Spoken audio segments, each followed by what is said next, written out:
Hi guys, నమస్తే and welcome to hit TV. Chandrababu మంత్రివర్గంలో 24 మంది మంత్రులున్నారు.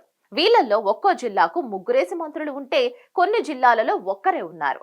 అలా ఉమ్మడి విశాఖ జిల్లాలో చూస్తే వంగలపూడి అనిత ఒక్కరే మంత్రివర్గంలో ఉన్నారు. అయితే ఆమెకు ప్రాధాన్యత కలిగిన హోంశాఖను ఇచ్చారు.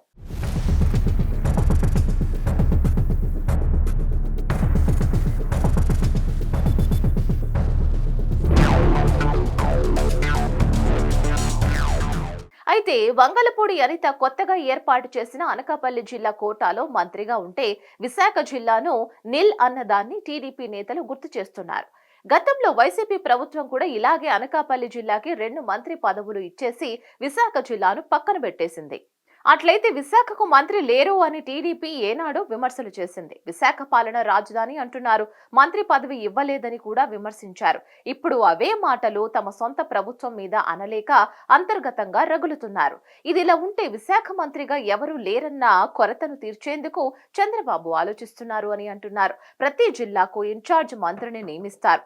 అలా చూస్తే విశాఖ జిల్లా ఇన్ఛార్జ్ మంత్రిగా నారా లోకేష్ ఉంటారని కూడా అంటున్నారు.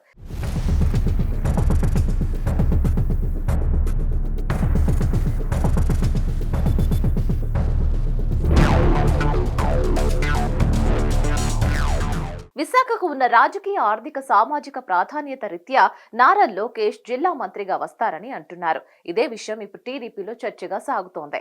విశాఖ జిల్లా ఇన్ఛార్జ్ మంత్రి అంటే ఆయన చేతుల మీదుగానే అన్ని అభివృద్ధి పనులు సాగుతాయి. ప్రతి 2 నెలలకోసారి జిల్లా అభివృద్ధి మండలి సమావేశం నిర్వహించి దానికి ఇన్ఛార్జ్ మంత్రి అధ్యక్షత వహిస్తారు.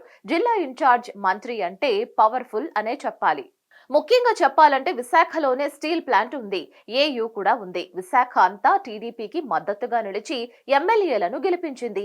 దాంతో అన్ని విధాలుగా ప్రాముఖ్యత దృష్ట్యా లోకేష్ ఇన్ఛార్జ్ మంత్రిగా బాధ్యతలు తీసుకుంటారని కూడా అంటున్నారు. దాంతో లోకేష్ కేవలం విశాఖకే పరిమితం కాకుండా ఉత్తరాంధ్ర జిల్లాల రాజకీయాలను కూడా చక్కబెడతారు. అలా లోకేష్ ఫుల్ ఫోకస్ ఉత్తరాంధ్ర మీద పెట్టబోతున్నారు అని కూడా అంటున్నారు.